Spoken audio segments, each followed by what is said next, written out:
안녕하세요. 저는 눈에 넣어도 아프질 않을 사랑스러운 딸아이를 홀로 키우고 있는 아빠입니다. 행복한 가정을 꿈꾸었지만 저는 이루지를 못했어요. 아빠와 엄마의 사랑을 듬뿍 받으며 자라기를 바랬었는데 딸에게는 늘 미안한 마음이 앞섭니다. 저는 아내를 동호회 모임을 통해서 처음 만나게 되었어요. 어렸을 때부터 운동하는 것을 좋아했던 저는 회사를 다니면서도 운동을 쉬지 않고 꾸준히 했어요. 회사 업무가 많아 늦게 끝나는 날에는 집에서라도 간단한 근력 운동을 했었어요. 여러 운동을 가리는 것 없이 다 해서 그런지 웬만한 운동들은 거의 다 할 수 있었고, 그 중에서도 자전거 타는 것을 좋아했던 저는 동호회에도 가입을 해서 활동을 했어요. 그 동호회에서 저는 아내를 처음 보게 되었어요. 외향적이었던 아내는 어느 누구와도 잘 어울렸고 다른 사람들에게도 스스럼 없이 먼저 다가갔어요. 저도 워낙 여러 운동을 하면서 사람들을 만나고 있었기에 활발한 성격이었는데 아내는 그런 저보다도 더 활발했어요. 저에게 먼저 말을 건넨 것도 아내였고 먼저 연락처를 물어본 것도 아내였어요. 아내는 무엇이든 빼는 법이 없었어요. 잘하지는 않았지만 행사가 있거나 대회가 있을 때에도 늘 참가를 했었고 술자리에도 언제나 참석을 했었어요. 그래서인지 동호회 모임이 있는 날에는 언제나 아내와 이야기를 나누었고 미혼이었던 저희 두 사람을 주위에서는 농담 반 진담 반으로 엮어주려고 하셨고 저는 그 말이 기분 나쁘지 않았어요. 며칠에 한 번씩 보던 아내의 모습은 어느 순간 제 기억 속에 오랫동안 머무르게 되었고 저는 아내에게 먼저 제 마음을 표현을 했어요. 워낙 활발하고 거침없는 성격이었던 아내는 제 말을 듣자마자 자신도 마찬가지라며 만나보자고 말을 했고 그 이후로 저희는 연애를 하면서 마음을 키워갔어요. 취미생활이 같다는 것은 너무 좋은 것이었어요. 같은 것을 공유할 수 있다는 것은 두 사람의 사이를 더욱 돈독하게 해주었거든요. 만약 아내가 제 취미를 이해를 하지 못한다면 아마 저희는 다투는 날이 많았을 거예요. 저희는 다투는 일도 별로 없었고 시간이 지나면 지날수록 점점 더 서로에게 끌리게 되었어요. 주말에는 기차에 자전거를 싣고 다른 지역으로 라운딩을 하러 다니며 맛있는 것도 먹고 힘이 들 때는 같이 쉬기도 하고 앞서거니 뒤서거니를 하며 서로를 챙겨주었어요. 그렇게 반년이라는 시간을 같이 지내다 보니 저희는 결혼까지 생각하게 되었어요. 저희 부모님은 제가 조신하고 얌전한 사람과 결혼을 하기를 바라셨는지 처음 아내를 보고 나서 마음에 들지 않아 하셨어요. 거침없이 말하는 성격의 아내가 부담스러웠던 모양이에요. 하지만 부모님은 제 결혼을 크게 반대하시지도 않으셨어요. 아주 오래전 두 분이 결혼을 하실 때 할머니께서 워낙 반대가 심하셔서 어머니께서 마음고생을 많이 하셨거든요. 할머니의 반대를 무릅쓰고 결혼을 한 이후에도 어머니는 시집살이를 호되게 당하셨어요. 제 기억에도 남아있을 만큼이니 결혼을 하고 난 직후에는 얼마나 더 심하게 당하셨겠어요. 그런 경험이 있으신 두 분은 저희만 뜻이 맞고 잘 살면 그만이라며 쉽게 허락을 해주셨고 어머니는 아내를 자식 대하듯이 아껴주고 챙겨주셨어요.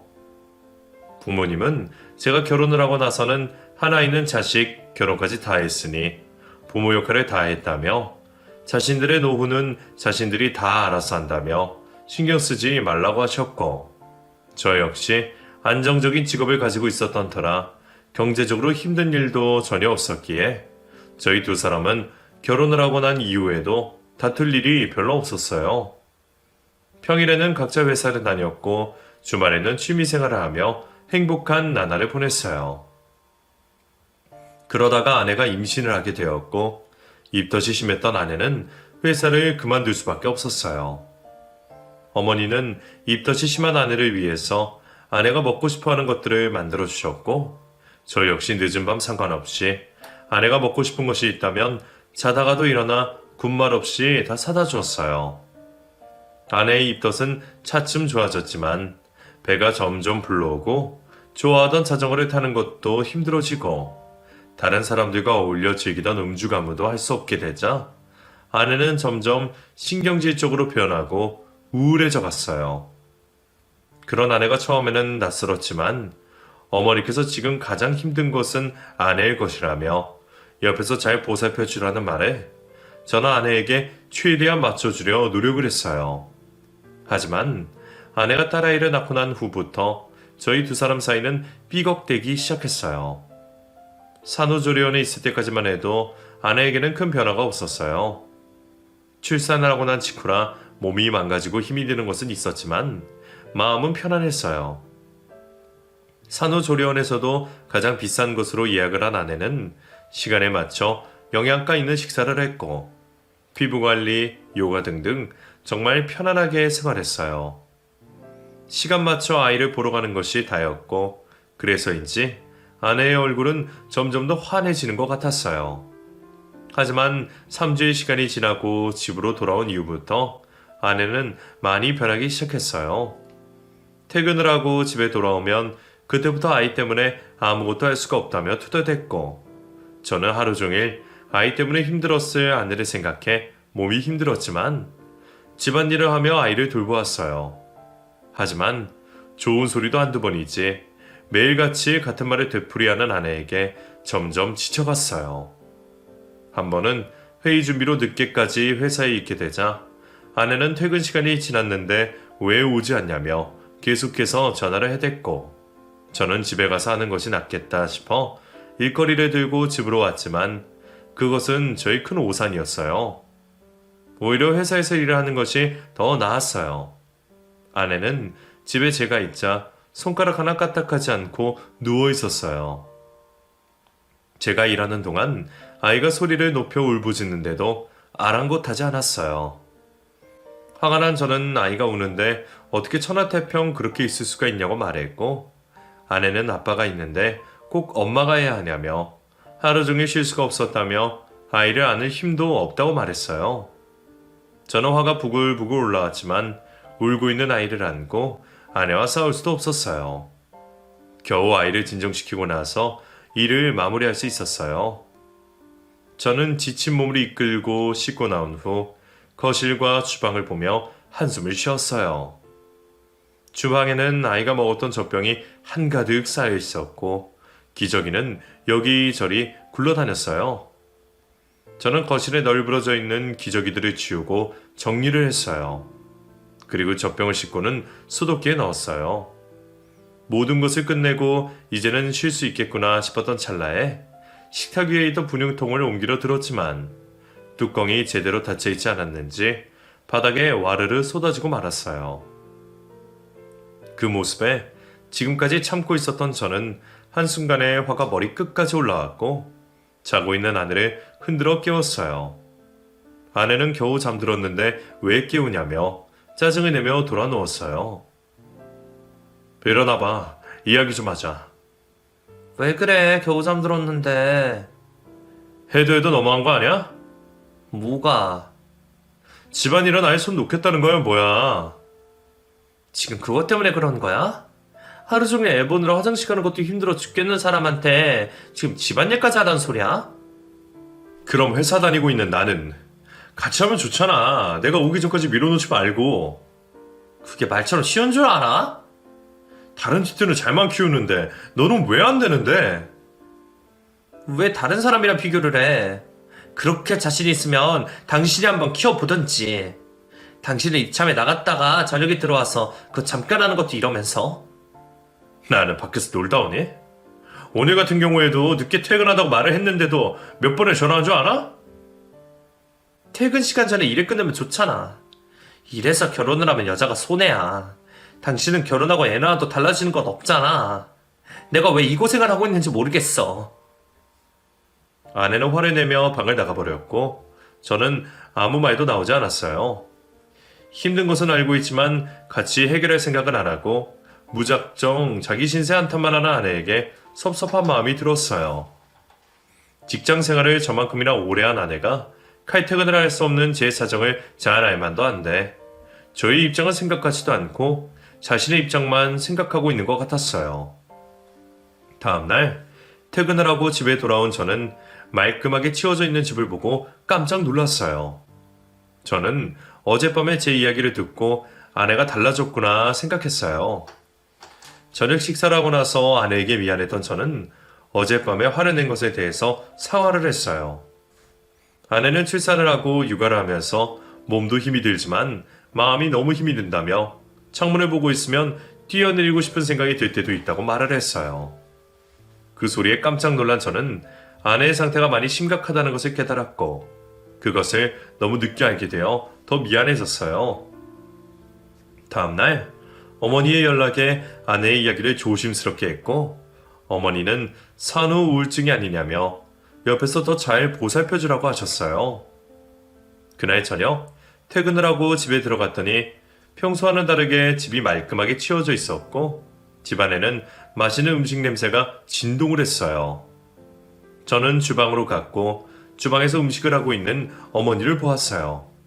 어머니는 좋아하는 된장찌개를 끓였다며 옷 갈아입고 나오라고 말씀하셨어요. 저는 옷을 갈아입고 주방으로 갔어요. 어머니는 딸을 안고서는 저와 아내에게 편안하게 밥을 먹으라고 했어요. 그동안은 딸을 돌보느라 아내와 둘이 밥을 같이 먹은 적이 없었어요. 잘 자다가도 꼭 밥을 먹을 때 우는 딸 때문에 한 사람이 먼저 먹고 다른 한 사람은 나중에 먹었어야 했거든요. 그것도 입으로 들어가는지 코로 들어가는지 모를 만큼 급하게 먹었었어요. 오늘은 어머니 덕분에 천천히 먹을 수 있었어요. 어머니는 저랑 통화를 끊으신 후 신경이 쓰여서 며칠 동안 머물 요량으로 왔다고 말씀하시며 자신이 있는 동안에는 좀 편하게 쉬라고 하셨어요. 저는 그런 어머니에게 감사하기도 하고 죄송스럽기도 했어요. 어머니가 와 계시는 동안 집은 늘 깨끗이 정리되어 있었고 언제나 따뜻한 밥을 먹을 수 있었어요. 그 덕에 아내 역시 잠을 좀 더 푹 잘 수 있었어요. 며칠이 지나고 어머니는 본가로 돌아가셨고 아내는 다시 예전의 모습으로 돌아왔어요. 그리고 며칠 뒤 아내는 저에게 할 말이 있다며 말을 꺼냈어요. 아내는 자신이 건강해야 아이도 잘 돌볼 수 있는 것이 아니냐며 시터 도우미를 고용하자고 말을 꺼냈어요. 저는 아이는 엄마가 키워야 되는 것이 맞다고 생각해왔기에 아내의 말에 선뜻 동의를 할 수가 없었어요. 아내는 시터 도우미에게만 맡기는 것이 아니라 자신도 집에 있으면서 도움을 받을 거라 걱정할 필요가 없다고 말을 하며 저를 계속해서 설득했어요. 잠시 생각에 빠진 저는 아내의 우울증도 걱정이 되고 아내의 말이 틀린 말이 아니었기에 그러자고 했어요. 다음 날부터 시터 도우미가 왔고 아내는 혼자 일 때보다는 좀 더 편안하게 생활할 수 있었어요. 몇 달이 지나고 아내는 눈에 띄게 밝아졌어요. 아이를 시터 도우미에게 맡기고 외출하는 날도 잦아졌고 시간적인 여유가 있어서 그런 것인지 자신을 위해서 투자를 많이 했어요. 운동도 다니고 피부과도 다니면서 친구들과 어울리는 날들이 많아졌어요. 저는 아이를 시터 도우미에게만 맡겨둔 채 밖으로만 나가는 아내가 마음에 들지 않았지만 그동안 못해본 것을 하느라 그런 거라며 이해를 했어요. 하지만 아내는 점점 도가 지나쳐갔어요. 아이의 자신이 아이 엄마라는 것을 잊어버린 것처럼 행동을 했어요. 아이가 이유식을 시작할 때에는 시판 이유식을 주문해서 먹였고 간식이며 어른이 먹을 음식들도 모조리 다 배달을 시켰어요. 손 하나 까딱대지 않고 모든 것을 다 돈으로만 해결하려는 아내에게 모성애라는 것이 있는 사람인가 의심이 들 정도였어요. 이건 아니다 싶어 아내에게 좋은 식으로 이야기를 해도 아내는 제 말은 건성으로 듣고 달라지는 것이 하나도 없었어요. 그렇게 2년이라는 시간이 훌쩍 지나갔고 딸이 3살이 되자 아내는 아이를 어린이집에 보내겠다며 나섰어요. 저는 아직 말도 잘 못하고 너무 어리지 않냐며 좀 더 있다가 보내자고 말을 했지만 아내는 주위에 3살만 되면 모두들 다 보낸다며 어린 나이가 아니라고 고집을 피웠어요. 저는 아내가 일을 하는 것도 아니고 시터 도우미가 계셔서 하루 종일 아이를 돌보는 것도 아닌데 뭐가 문제냐며 반대를 했어요. 제 말을 들은 아내는 아무 말도 하지 못했고 어린이집 일은 일단락이 되는 듯 했어요. 하지만 며칠이 지나고 시터 도우미가 개인적인 사정으로 인해 갑작스럽게 그만두게 되었고 새로운 사람을 구하려 했지만 좀처럼 구해지지가 않았어요. 몇 년 동안 자신이 하고 싶은 것을 하고 다녔던 아내가 또다시 아이를 전적으로 돌볼 수밖에 없게 되자 시터 도우미를 고용하기 전보다 짜증이 더 크게 달했고 아이가 하는 작은 실수에도 크게 화를 내며 격하게 반응했어요. 물을 엎지르면 어떡해. 뭘 그것 가지고 소리를 질러. 하루 종일 치우고 얼마나 힘든 줄 알아? 애들이 다 그런 거지. 3살짜리 애가 얼마나 잘한다고 그래. 잠깐만 보고 그런 소리 하지 마. 내가 무슨 말만 하면 그런 소리 하더라. 그럼 나는 당신이 하는 대로 가만히 보고만 있어야 된다는 거야? 내가 얼마나 힘든지 당신은 모른다는 소리야. 도대체 뭐가 힘들다고 매번 이러는 건데? 다 힘들어. 모조리 다. 그 사이 딸은 또 밥그릇을 엎었고 아내는 소리를 지르며 딸을 식탁에서 꺼내더니 옷을 벗기며 등짝을 때렸어요. 저는 깜짝 놀라 애한테 무슨 짓이냐며 애를 빼앗아 안았고 울고 있는 딸을 데리고 방으로 들어가 옷을 갈아입혔어요. 하루에도 몇 번씩 이런 일이 있었던 것인지 아내의 행동은 자연스러웠어요. 저는 옷을 갈아입힌 아이를 데리고 다시 밖으로 나왔어요. 아내는 어지러진 식탁 아래를 씩씩거리며 걸레질을 했어요. 아내의 그런 모습에 저는 아이를 위해서 어린이집에 보내는 것이 낫겠다는 생각이 들었어요. 저는 아내에게 시터 도우미가 안 구해지면 어린이집에 보내자고 말을 했고 딸은 어린 나이에 어린이집을 다니게 되었어요. 그제서야 아내는 다시 평온해졌고 아이가 어린이집에 가 있는 동안 자신이 하고 싶은 것을 하고 다녔어요. 초반에는 집안일도 나름 하던 아내는 시간이 지날수록 손을 놓게 되었고 매일 배달식으로 아이의 끼니를 때웠어요.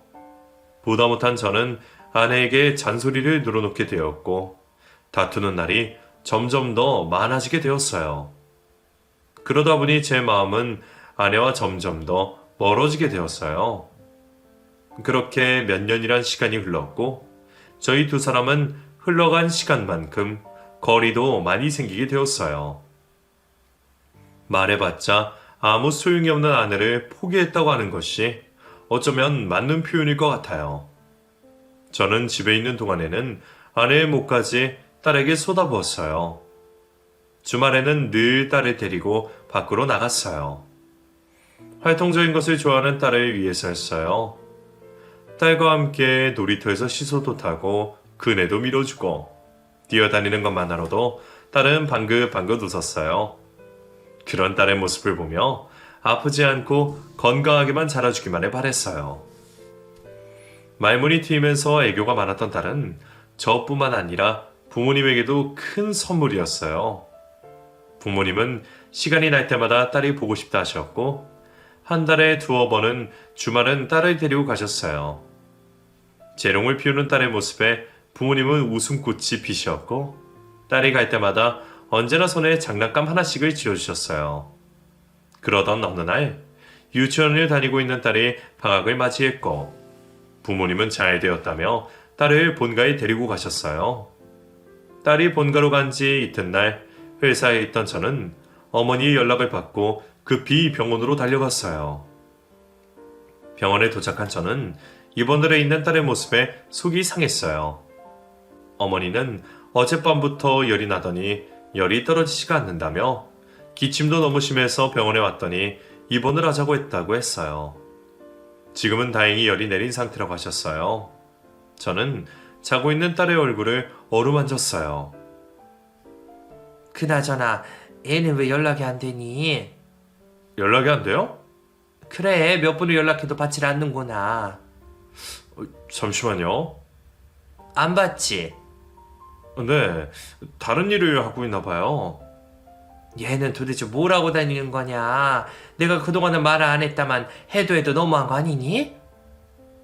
죄송해요. 네가 뭐가 죄송해? 죄송할 사람은 따로 있는데. 내가 여름이만 생각하면 마음이 아파.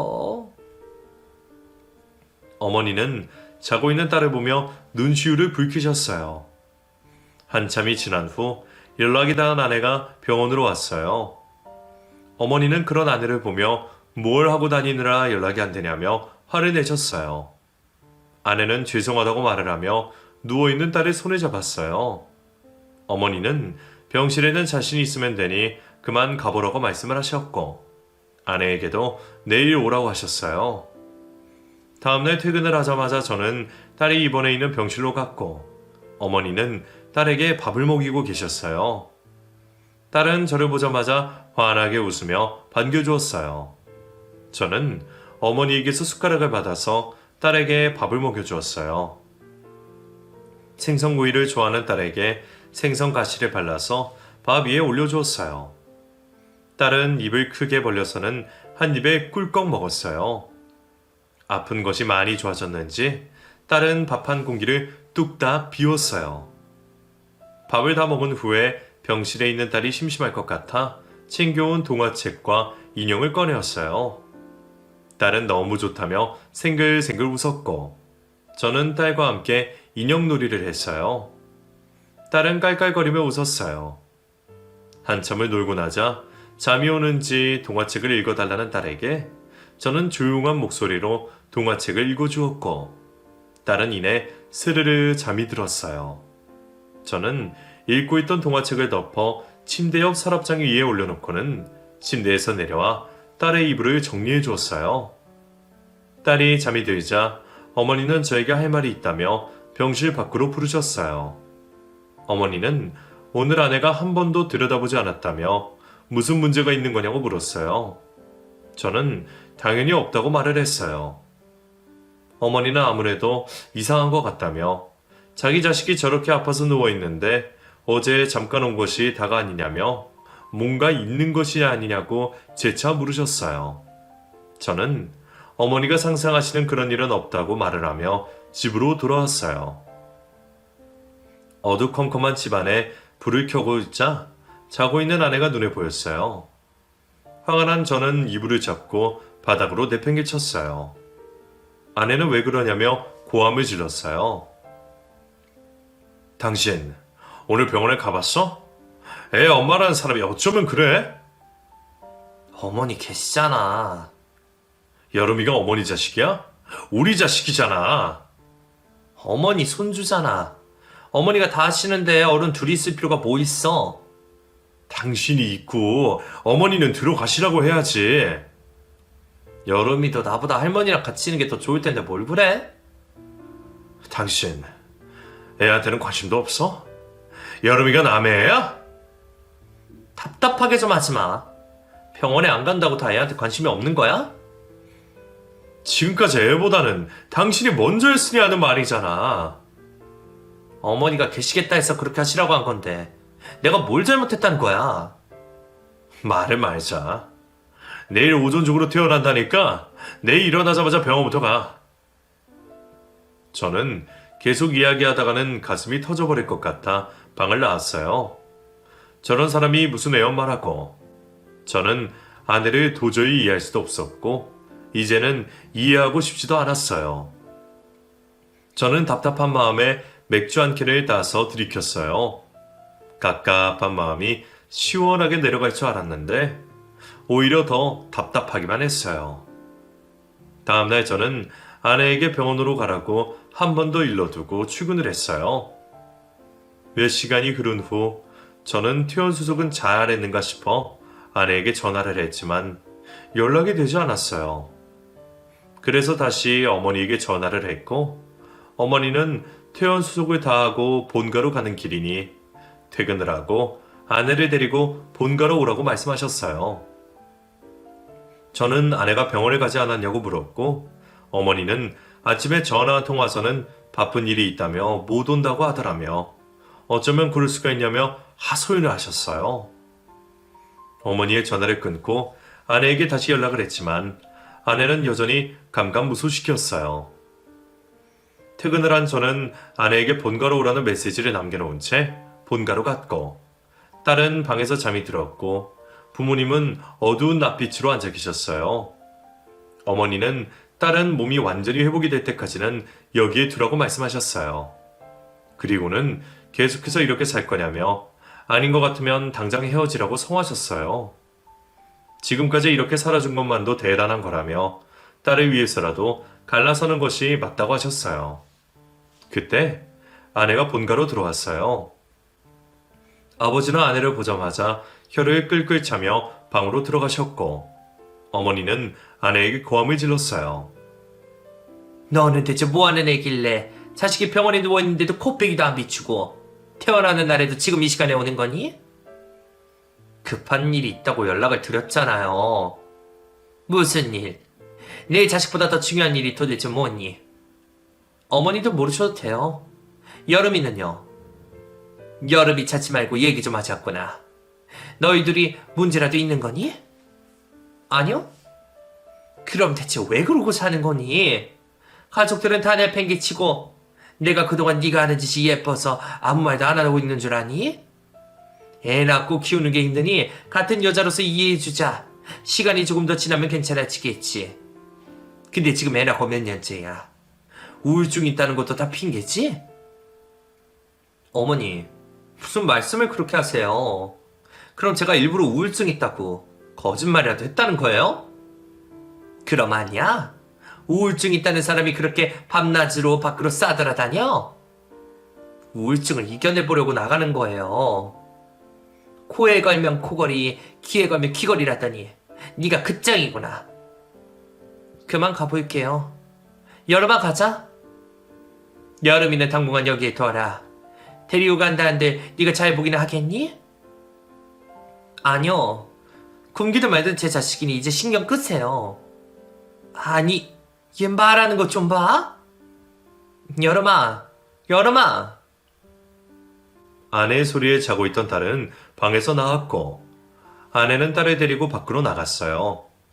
그 모습에 부모님은 뒷목을 잡으셨어요. 저는 다시 연락을 드리겠다며 급하게 아내를 따라 나와 아내의 팔을 붙잡았어요.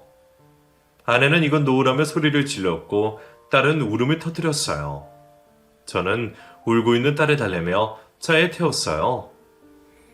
집으로 돌아오는 차 안에서도 아내는 흥분을 가라앉히지 못하고 어머니에 대해서 안 좋게 이야기를 했고 참다 못한 저 역시 뒷자리에 앉아있는 딸을 신경 쓰지 못한 채 언성을 높여가며 싸우게 되었어요. 그러다 결국 접촉사고를 내고 말았어요. 깜짝 놀란 저는 딸을 먼저 챙겼고 다행히 크게 다친 것이 없었어요. 사고 처리를 하고 집으로 돌아온 저는 놀랬을 딸을 진정시켜 주었어요. 딸도 아무렇지 않은 듯이 제 품에서 바로 잠이 들었고 딸을 침대에 눕히고는 방을 나왔어요. 저는 거실에 있는 아내에게 밖으로 나오라고 말을 했지만 아내는 더 이상 말하고 싶지 않다며 방으로 들어가서는 방문을 걸어 잠궜어요. 저는 문을 열라고 말했지만 아내는 아무런 반응이 없었어요. 자고 있는 딸이 깰까봐 더 이상 큰 소리 내지 못한 저는 다시 거실로 돌아와 뜬 눈으로 밤을 보냈어요. 다음날 아침 잠에서 깬 딸이 방에서 나왔고 저는 환하게 웃으며 딸을 안아주었어요. 저는 어디 아픈 곳이 없냐고 물어봤지만 딸은 고개만 끄덕일 뿐 말을 하지 않았어요. 하루 종일 있으면서 딸이 한마디도 하지 않자 저는 걱정이 되었고 병원으로 달려갔어요. 아무래도 놀라서 일시적으로 말을 하고 있지 않는 것이니 조금 더 기다려보자고 말을 했어요. 저는 어젯밤 일로 딸이 말문을 닫아버린 것이 아닌가 하는 생각에 너무 미안했어요. 저 때문에 딸이 이렇게 된 것 같다는 죄책감에 딸에게 더욱 정성을 쏟았고 아내 역시 정신을 차리고 집에 있으면서 딸을 보살펴 주었어요. 딸의 소식을 들은 부모님은 아내가 괘씸하지만 우선은 손녀의 건강이 먼저라며 딸이 말문이 트일 수 있게 물심양면 도와주셨어요. 모든 가족이 그동안의 일들은 묻어두고 딸에게만 온 신경을 쏟았고 며칠이 지난 후 딸은 말을 할 수 있게 되었어요. 딸이 말을 내뱉는 순간 어찌나 기쁘든지 눈물이 하염없이 흘러나왔어요. 가족들은 딸이 말을 할 때마다 기뻐했어요. 아내는 혹시 모르니 당분간은 유치원에 보내지 않겠다고 말했어요. 저는 아내가 딸의 일로 좋은 쪽으로 변한 것 같아 더 기뻤어요. 한동안 저희 집은 여느 집과 다를 게 없었어요. 퇴근을 하고 집에 돌아오면 아내가 딸과 함께 맛있는 음식을 준비해 주었고, 딸은 종알종알 있었던 일들을 늘어놓았어요. 얼마 만에 느껴보는 것인지 제가 원했던 가정은 이런 모습이었는데, 저는 가족을 먼저 챙기는 아내에게 고맙다고 말을 했어요. 그리고 며칠 뒤 저는 해외 출장을 가게 되었고 2주일 동안 가족과 떨어지게 되었어요. 걱정이 된 저는 아내에게 무슨 일이 있으면 바로 연락을 달라고 말을 하고는 떠났고, 길었던 2주일이라는 시간이 지나고 저는 집으로 돌아왔어요. 저에게 환하게 웃으며 달려오는 딸을 번쩍 들어올렸어요. 그리고는 딸이 좋아하는 관절 인형을 꺼내주었어요. 딸은 인형을 보더니 뛸 듯이 좋아했어요. 저는 딸에게 이것저것 이야기를 했지만 딸은 웃기만 할 뿐 말을 하지 않았어요. 이상하다는 것을 느낀 저는 아내에게 딸이 왜 말을 하지 않냐고 물었고, 아내는 울먹이며 딸이 다시 말문을 닫았다고 말했어요. 저는 괜찮아졌는데 왜 다시 이렇게 된 거냐며 병원에는 가봤냐고 물었고, 아내는 병원에는 다녀왔지만 아무런 효과가 없었다고 말을 했어요. 저는 왜 진즉에 연락을 하지 않았냐며 화를 냈고, 해외로 출장에 가 있는 사람에게 어떻게 연락을 하냐며 울음을 터뜨렸어요. 저는 혼자 견디고 있었을 아내에게 화를 낸 것이 미안해졌고, 아내를 껴안으며 다독여 주었어요. 저번처럼 딸이 곧 말을 하게 될 것이라며 아내를 위로해 주었어요. 다음날 저는 아내에게 그동안 힘이 들었을 텐데 기분 전환이라고 하고 들어오라며 말을 꺼냈고, 아내는 콧노래를 부르며 나갈 준비를 했어요. 그동안 저도 딸의 옷을 입혀서 출장에서 돌아올 때 사온 부모님 선물을 전해드리기 위해 본가로 갔어요. 본가에 도착한 저는 딸의 상태를 이야기했고, 어머니는 다시 괜찮아질 거라며 우리가 조금 더 노력을 하자고 하셨어요. 어머니는 딸과 제가 좋아하는 음식들을 만들어 주셨고, 간만에 매콤한 한식을 먹었더니 이제야 제대로 된 식사를 한 것 같았어요. 식사를 마친 후 저는 부모님에게 선물을 전해주었어요. 술을 좋아하시는 아버지에게는 양주를, 어머니에게는 예쁜 스카프를 드렸어요. 부모님 두 분 다 제 선물이 마음에 드시는지 흡족해 하셨어요. 목에 스카프를 두르신 어머니는 주방에서 과일을 꺼내왔어요. 어머니는 딸이 다니고 있는 병원 말고 다른 병원에도 한번 가보는 것이 어떻겠냐고 말씀을 하셨고, 저 역시 그럴 생각이라고 말씀을 드렸어요. 저희가 병원 이야기를 주고받을 때 제 옆에서 잠시 머뭇거리고 있던 딸이 주머니에서 조심스레 편지를 꺼내주었어요. 저는 이것이 무엇이냐며 아빠가 없는 동안 아빠에게 편지를 쓴 거냐며 웃으며 종이를 펼쳤어요. 한글을 언제 이렇게 배운 것인지 7살 딸이 삐뚤삐뚤한 글씨를 보며 웃으며 편지를 읽는 순간 저는 웃음이 사라지고 깜짝 놀라고 말았어요. 저는 떨리는 목소리로 딸에게 말을 할 수 있냐고 물었고, 딸은 울음을 터뜨리며 고개를 끄덕였어요. 저는 딸을 안으며 괜찮다고 말을 했어요. 옆에 계시던 어머니는 제 손에서 편지를 가져가서는 읽으셨어요. 엄마가 입 열면 저 죽는다 했어요. 이게 다 무슨 소리냐? 여름아, 이게 다 무슨 말이야? 거짓말로 말을 못하는 척 했다는 소리야? 할머니. 그래. 할머니한테 천천히 다 얘기해 보렴. 엄마가 여름이한테 이렇게 말한 거야? 네. 엄마가 친구들이랑 놀러 갈 때마다 그랬어요. 아빠가 출장 가 있는 동안 엄마가 여름이만 두고 놀러 나간 거야? 네. 맨날 없었어요. 맨날? 네. 엄마가 여름이 먹을 음식을 해놓고 나간 거야? 네. 여름이가 좋아하는 과자랑 음료수랑 이만큼 사줬어요. 뭐?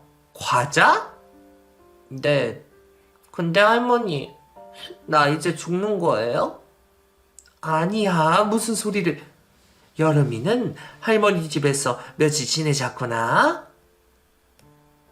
어머니는 울고 있는 딸을 데리고 방으로 들어갔고, 저는 곧바로 집으로 달려왔어요.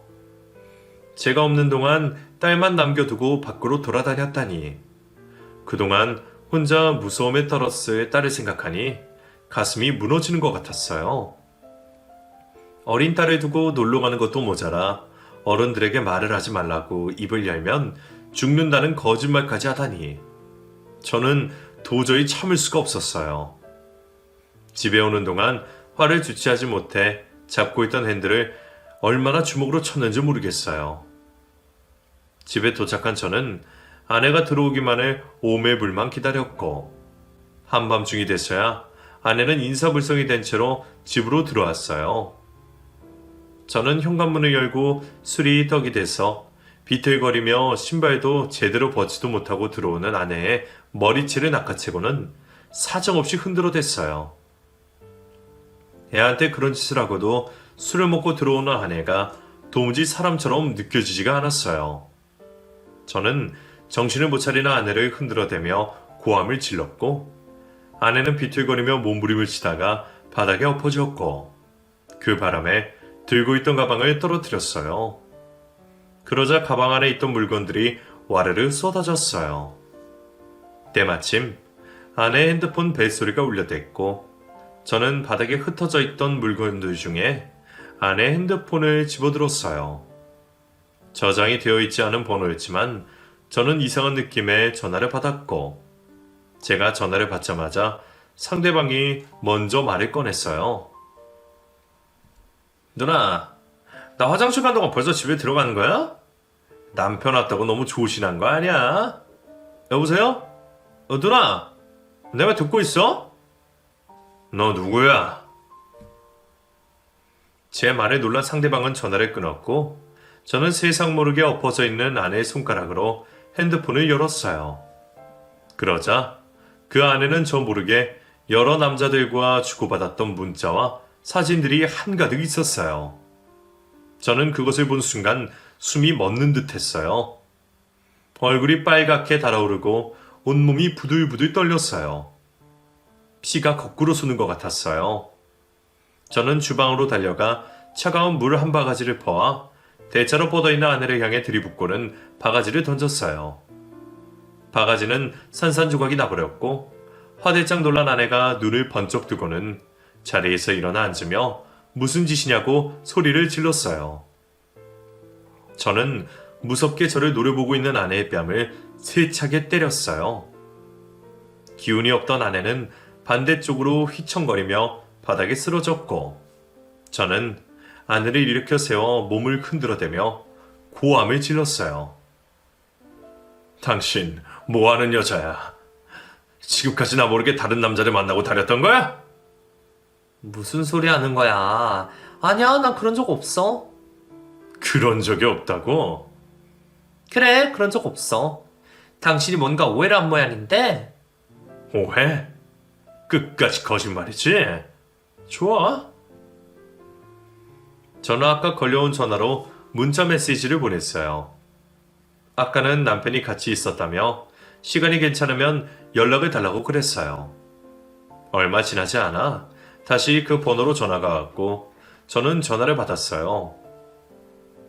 누나, 괜찮아?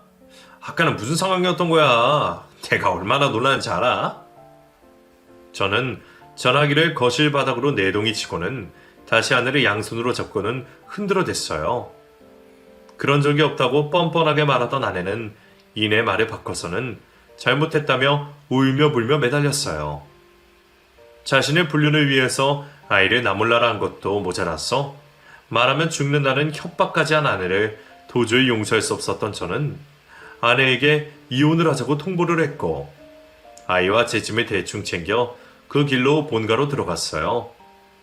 술 기운에 힘이 없었던 아내는 저를 붙잡지 못했고, 다음날 정신을 차린 아내는 거짓골을 하고서는 본가로 찾아와 손이 발이 되게 잘못을 빌었어요. 지금까지 많이 참았던 부모님은 꼴도 보기 싫다며 내쫓았어요. 그럼에도 불구하고 아내는 계속해서 찾아왔고 지금까지 딸에게는 관심조차 없었던 아내는 없던 모성애가 갑자기 생긴 것인지 딸이 보고 싶다며 울부짖었고 딸 때문에 이혼은 절대 안 된다며 고집을 피웠어요. 혜비야, 전혀 안 그러냐고 뭐하고 서 있니? 어머니, 용서해주세요. 용서? 지 자식한테 험한 말 해놓고서 용서를 해달라고? 정말 뻔뻔스럽구나. 너 같은 것은 여름이한테도 없는 게 나아. 어머님이 뭔데 천륜을 끊으려고 하세요? 어머님이 뭔데요? 아니, 이것이 아직도 정신을 못 차렸구나. 딴 난저런 바람피다 들킨 주제에 뻔뻔하기는. 당장 내 집에서 꺼져. 저는 여름이만 있으면 돼요. 여름이 돌려주세요. 자식 새끼 나몰라라 할 때는 언제고 이제 와서 애미 행세야? 여름아, 엄마야. 아니, 그이 못 다물어? 천의 몹쓸년. 저는 아내를 끌고는 밖으로 나와 바닥으로 내팽개쳤어요. 그리고는 다시는 찾아오지 말라며 으름장을 놓았어요.